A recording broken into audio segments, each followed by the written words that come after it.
welcome to Mock the Week. I'm Dara Bree, and joining me this week are Rhys James, Maisie Adam and Ishan Akbar, Angela Barnes, Hugh Dennis and Alistair Beckett-King.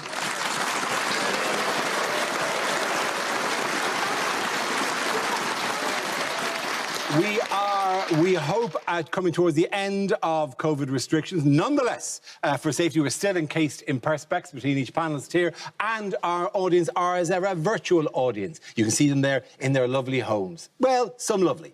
And one man on the Would I Lie to You set, which is a particularly unusual thing, an effort to have made. I mean, which I presume was meant as a friendly gesture, but it's actually kind of passive-aggressive. We start with a round called If This Is the Answer, What is the Question? On the board are 6 categories. Alistair, which category would you like? I would like home news, please. OK, cool. Your topic is home news. The answer is 12. What is the question? Is the question, how many friends do I have to invite over for it to get biblical? Is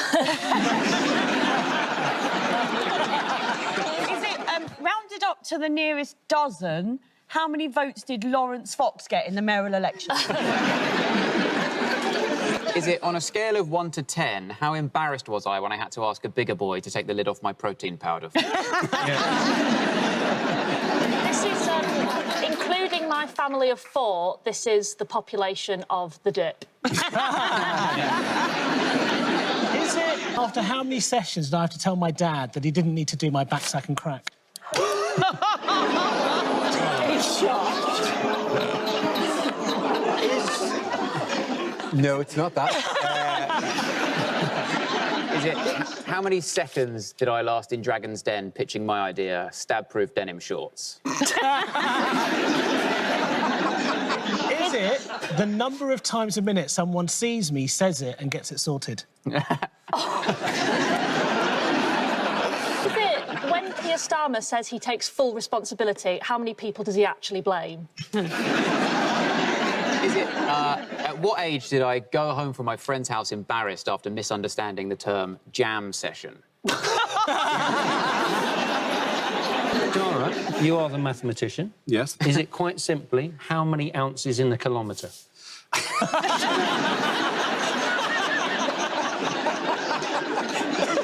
Is it due to an admin error? How many doses of the vaccine have I now had?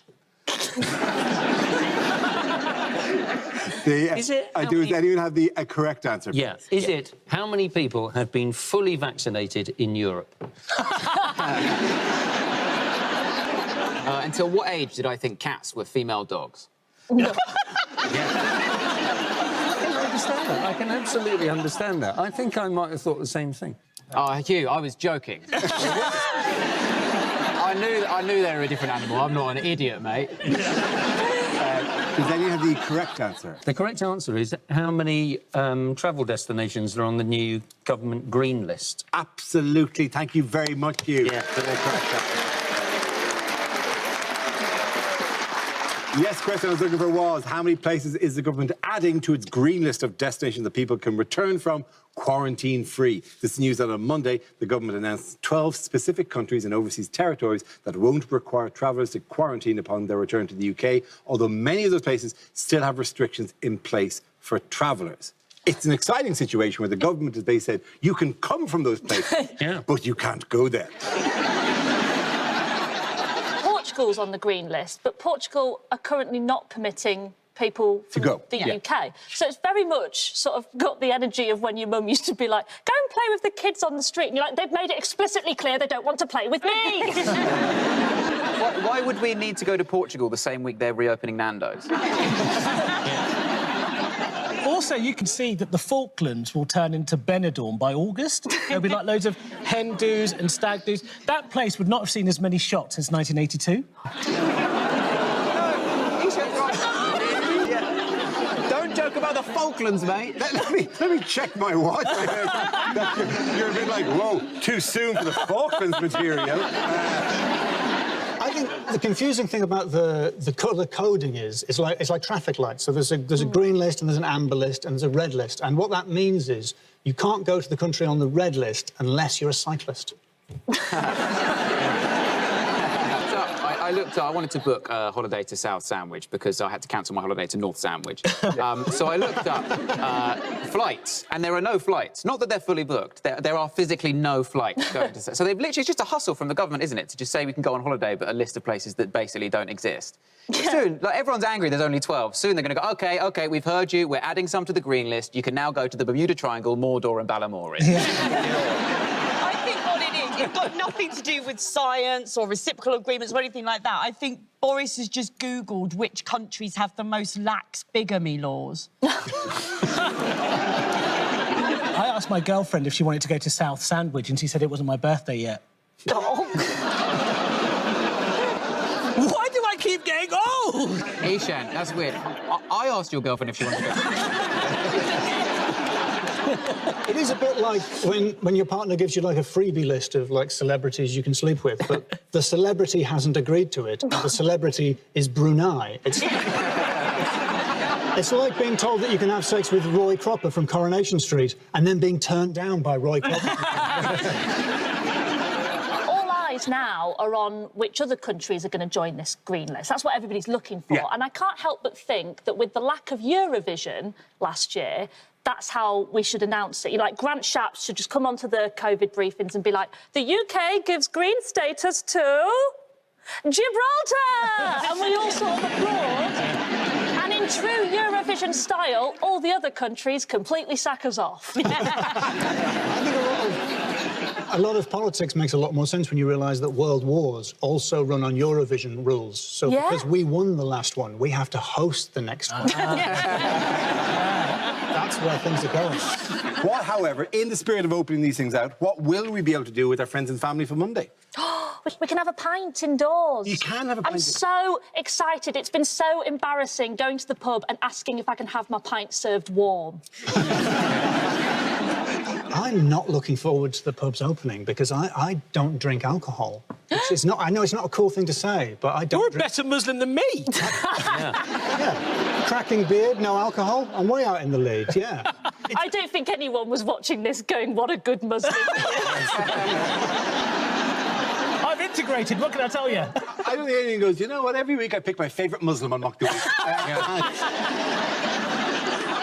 What else can we do from next week? They are relaxing rules on intimate contact between friends and family. Yes, they are. Which sounds incredibly dodgy. Yes, Yeah. it does, yeah. I mean, Because to relax that rule, because I've been watching lots of documentaries on Netflix where that has happened, and it doesn't turn out well.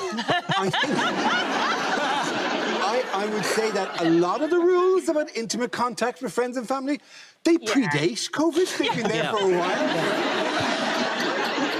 It'll be nice to know that despite officially being allowed to, my dad's going to continue his 36-year streak of never hugging me. Ishan, maybe it's because you keep asking him to wax your ball back. Said as long as you don't breathe in each other's faces. I know, like, I haven't hugged anyone for a long, long time, but I don't remember that being a massive feature of hugging. Was I doing it wrong? Was I meant to go in like sort of Harry Potter Dementor, like? This last year, it's been so much better to go, like, it saves the awkwardness, doesn't it? Of going, oh, are we hugging friends? Are we handshake friends? This year, it's clear. We're not friends. What you have to do, actually, I mean, the technique, we all know the technique, because what the new technique of hugging is already, we all know it, because it is the soap opera I've Been Unfaithful. Oh, I love that one. Isn't it? I love that hug, yeah. So they go in, Yeah. you know, your lover or whatever goes in for the hug. They go here, you look straight over their shoulder, you look at the camera and you go...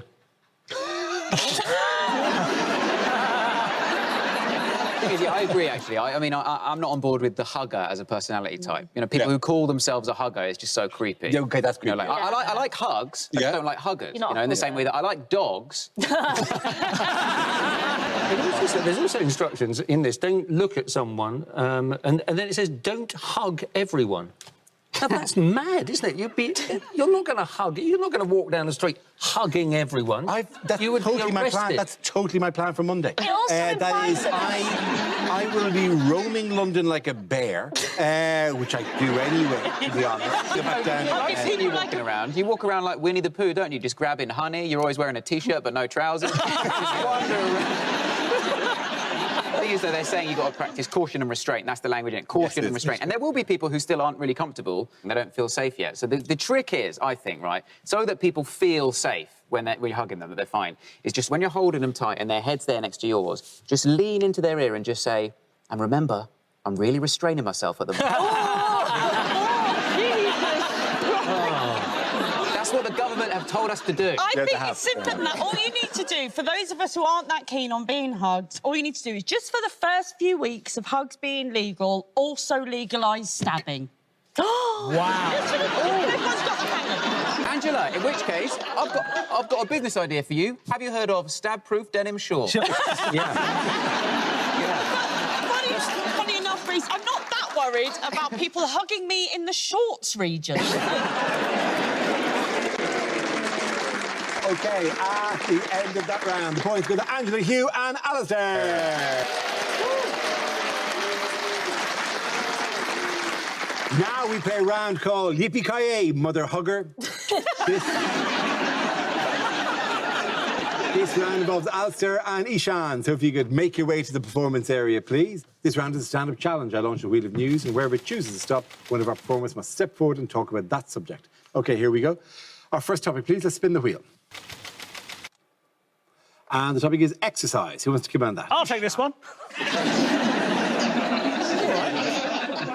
Now, the thing is, I've always been a bigger guy. My name is Ishan Akbar, and at school, my nickname was Snack Bar. Which is a pretty good name. And recently, there's been a bit of a move towards, like, the body positivity movement. And I have to say, I am body positive in that my body is positive for high cholesterol and high blood pressure. So during this lockdown, I thought, right, OK, I'm going to try and lose a bit of weight. And here's the thing, my attitude to weight loss is a bit like Labour's attitude to getting elected, in that we both really want it to happen, but neither of us can be bothered to do anything about it. I went online and I got completely overwhelmed by how much information there is on how to lose weight, diet plans, exercise plans. But I found a foolproof plan on how to lose weight. It's called the Free School Meals Challenge, where for £30 a week, they send you £5 worth of food. You don't need a gym. It's amazing, right? And here's something I learned. I learned that different cultures and different communities have different attitudes to weight loss and exercise. So my girlfriend is a liberal middle-class white lady because I'm doing well. And people like her, you know, liberal middle-class people, they all do the same thing. They'll be like this. They'll be like, oh, God, I've had such a tiring week at work. Teams meeting, Zoom meeting, all sorts of meetings. I need a day to do absolutely nothing. And then, irrespective of the weather, you'll find a waterproof coat, find the nearest hill, walk up that hill, walk down that hill, and have some weak tea and weak soup at the end of it. Why? Why do liberal middle-class white people like doing walking, camping, Tough Mudder, the things that refugees need to survive? You make it your leisure activity. Thank you. Thank you very much, Ishan. OK, that leaves us with Alistair. Let's see what your topic is. Let's spin the wheel. The topic is physical appearance. Yes, I have one of those. Good. For context, my full name is Alistair Beckett-King. Now, I never know what kind of impression it makes, so I'm thinking of changing the hyphen to a comma, so it becomes Alistair Beckett, King. So much more impressive. But I actually live in a stained glass window depicting the martyrdom of John the Baptist. Now, a few of you might be thinking, I don't know if I can visualise the martyrdom of John the Baptist, but you can, because it looks exactly like this.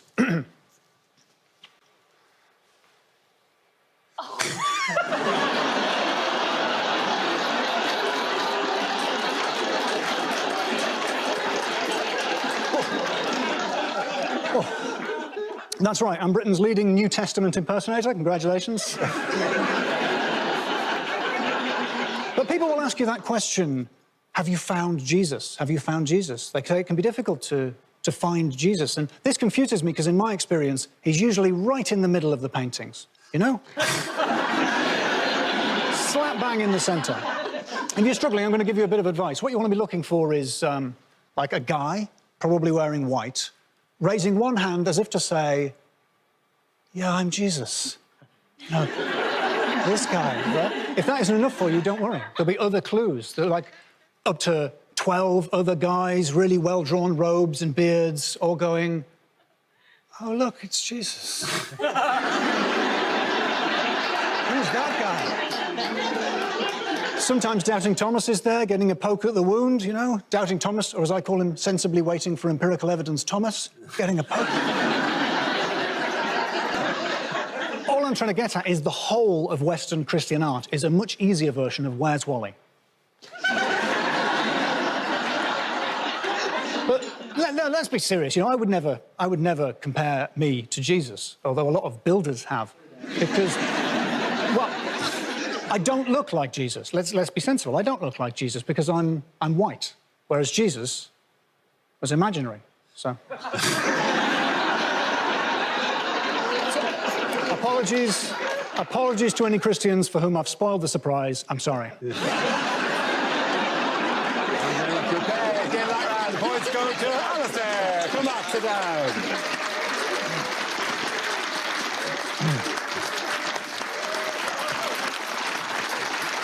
Our next round is called Picture of the Week. I show the panel a topical image and ask them to tell me what's happening. So, what's going on here? I think they put Keir Starmer on the TARDIS to demonstrate that his charisma looks a lot smaller from the outside. Is this simply the closest Keir Starmer will ever get to power? He's just going, I haven't a clue what any of these knobs do, but less about my job. Tell me about yours. I'll tell you what, it looks very different to the place where Boris Johnson had his IT lessons. Presumably saying, are you sure this time machine can take me back to 1997? When politicians visit a workplace, why do they always dress as the people they're visiting? I want to see Keir Starmer go to a nunnery, frankly. It looks like the English version of The Lion King. Is there a voice going, we're in Hartlepool? I'm afraid I can't do that, Keir. I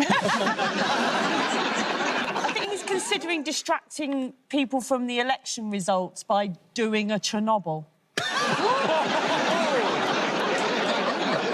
Can you have the correct answer, please? That's Keir Starmer, probably on the campaign trail. Absolutely right. Thank you very, very much. You. Very good. Yes. Yes, of course. It's a picture of Labour leader Keir Starmer, who this week oversaw disappointing election results for Labour across much of the country. What was significant, for example, about the Conservatives' win in Hartlepool? Well, because they held that seat forever. Yeah. Basically. I mean, the Red Wall is being dismantled so fast, David Hasselhoff's planning to do a gig on it. If I may speak on behalf of the working classes, as an average man on the street, I'm actually from the northeast of England. It's one of the least ethnically diverse parts of the United Kingdom, and I don't think it's understood at all in London. Like when I was a kid, the first Asian people I met were characters in maths exam questions. And that doesn't set you up. When I met Ishan earlier, first thing I did was give him a basket of 12 apples. I do find that Labour response to what's happened is, you know, to have a reshuffle, and it's like, oh, Keir.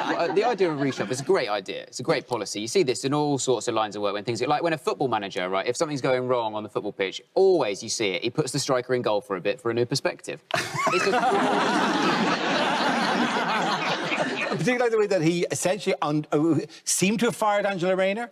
And then it turns out he was actually just doing a really elongated X Factor thing. Yeah, where he's it was the going, Simon I Cowell. will not be bringing you back as party chairman because you're now the Secretary of State for the future of work. It's the political equivalent of going to dump someone, they start crying, then you get on one knee and propose. Oh, don't cry, don't cry. I just want to make you happy. I want to make you happy. Let's come out. Oh, shit. And he gets even more mad because also she's the shadow of the Duchy of Lancaster, which means she has to shadow Michael Gove. And as he's undead, he doesn't have a shadow. Well, So she is the shadow of the Duchy of Lancaster, which, by the way, is the most insane. We deserve every offensive British portrayal in American films we get, if that's a job title. Yeah. Why, hello, I'm the Shadow Chancellor of the Duchy of Lancaster. Pop a cup of tea in me top hat, Mrs. Me noggin's gone cold.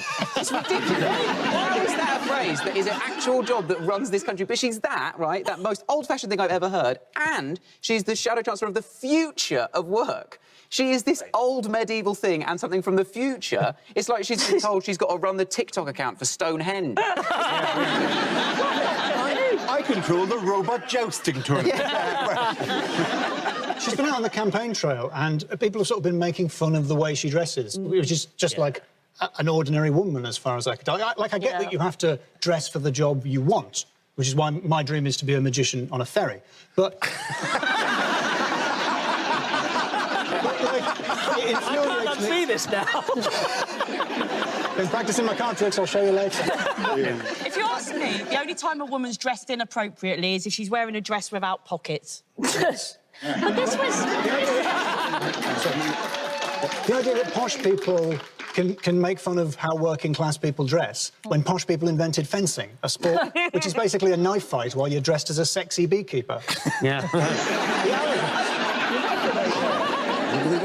Because literally, you can see, God, they're in a complete spin because nothing will stick to Johnson. Literally, they've tried everything. Big things, small things, Arcuri, curtains, everything. They're flinging stuff, and he's just sitting on the other side of the box going, vaccine bounce, bounce, bounce, like a vaccine bounce.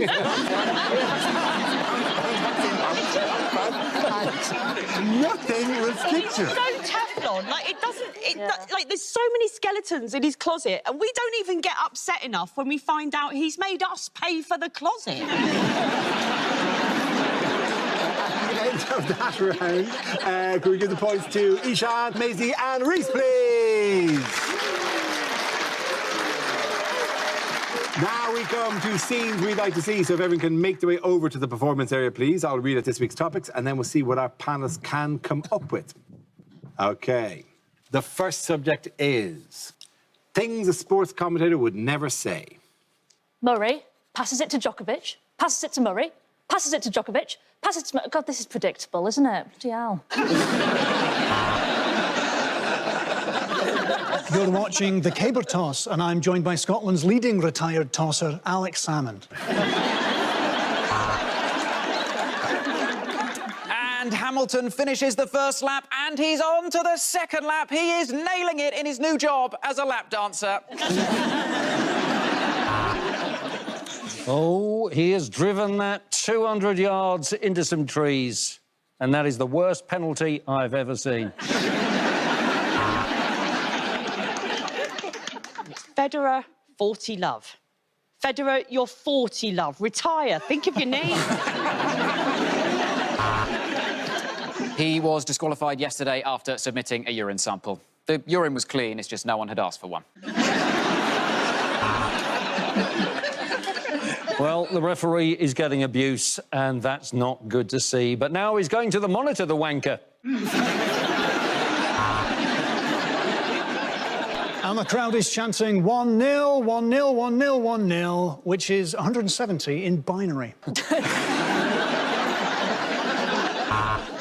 Lewis Hamilton comes away with 12 points. So well deserved. He was doing 200 in a built-up area. What a lunatic. And the striker's through on goal, and the keeper is coming out. Not really the time or place, but good to see we've kicked homophobia out of football. And it's a classic pit stop there from Lewis Hamilton. Ginster's coffee and a shit. That right hook caught him completely off guard. It was swift, it was aggressive, and has completely ruined this chess match. Oh, my God, I've got that swimming cosy. Well, I don't know what the rules say about that. Surely that javelin went further thanks to the goose it was stuck in. You're watching the Divorced Olympics, and it's Kanye West and Bill Gates coming up to the finish line, but who's this on the inside? It's Lawrence Fox. Lawrence Fox for the gold! And look at this, Hamilton is now leading, and I'm being escorted out of the theatre for commentating on a musical.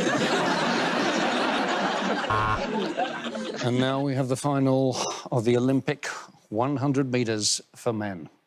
8 of the fastest men on the planet will cover this distance in just 9.6 seconds. Shit, missed it.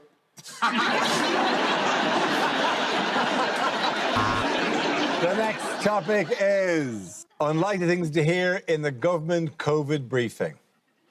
So tonight's COVID briefing will be hosted by Matt Hancock, Chris Whitty, and due to a scheduling mix-up, Giles Brandreth in Dictionary Corner. Well, there are clearly variants of concern. There is one from Kent, one from South Africa, but the one we really need to worry about is a variant of the Brazilian, otherwise known as the Vajazzle.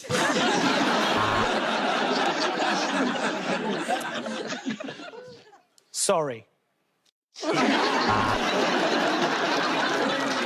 Tonight's COVID briefing will be led by Matt Hancock and Ramesh Ranganathan. Yep, he's in this now too. Mr. Hancock, will you stop stalling and just answer the question? It's simple. I'll ask it again. I have no eyes but cannot see. You'll head inside if you see me. What am I? Yeah, my question's for Patrick Vallance. What made you get into virology?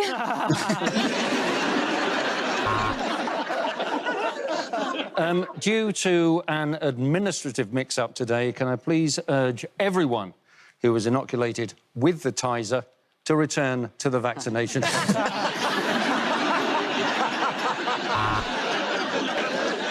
I would still urge you not to travel unless it's absolutely essential. Like that trip to Barnard Castle, that was absolutely fine. Dominic, please don't leak my nudes. So that we can reach out to a wider audience, I'm going to deliver this briefing through the medium of rap. Wham! Bam! Thank you, Van Tam. I'm Professor Chris Whitty, and my ass won't quitty. The ladies all love me, they show me their titties. Wear a mask, please. Shit!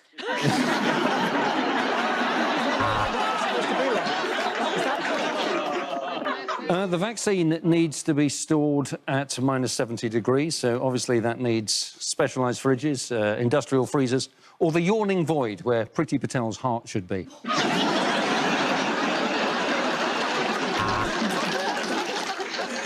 And as we reach the final stages of our vaccination programme, we now move on to the last priority group in the country, stage magicians.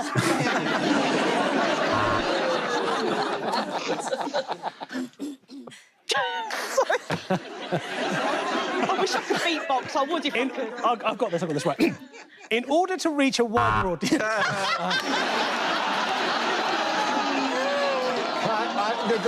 back. I'm sorry. Please, positive vibes, right. Wham! Bam! Thank you, Van Time. Holy It's going badly. I'm going to do the next section. These COVID briefings have been tough, but all I can say is, at least I didn't try and rap in any of them.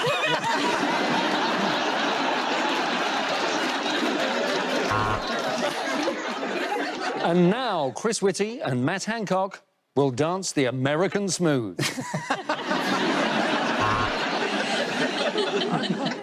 Wham! Bam! Thank you, Van Tam. I'm Professor Chris Whitty, and my ass won't quitty. The ladies all love me, they show me their titties. Wear a mask, please, help the RA ease. Stay alert, Britain. Now, next slide, please. Woo! Hey? It was worth it. Yeah, it was worth it. We can now share the grim results of the data we've gathered this week, and it shows that it was avoid Whitty, shag me, and marry Vallance. I've got a little man in my pocket. His name is Quincy St. John. What's that, Quincy? He says I shouldn't have told you.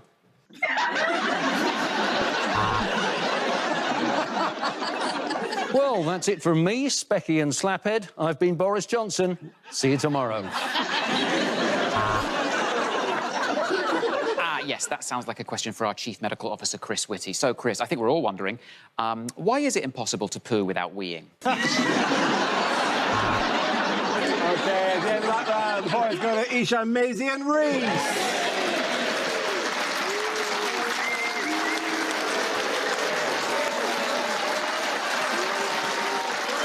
That's the end of the show. This week's winners are Angela Barnes, Hugh Dennis and Alistair Beckett-King.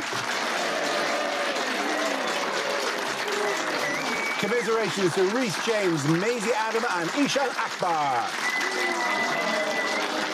Thanks for watching. I'm Dara Green. Good night.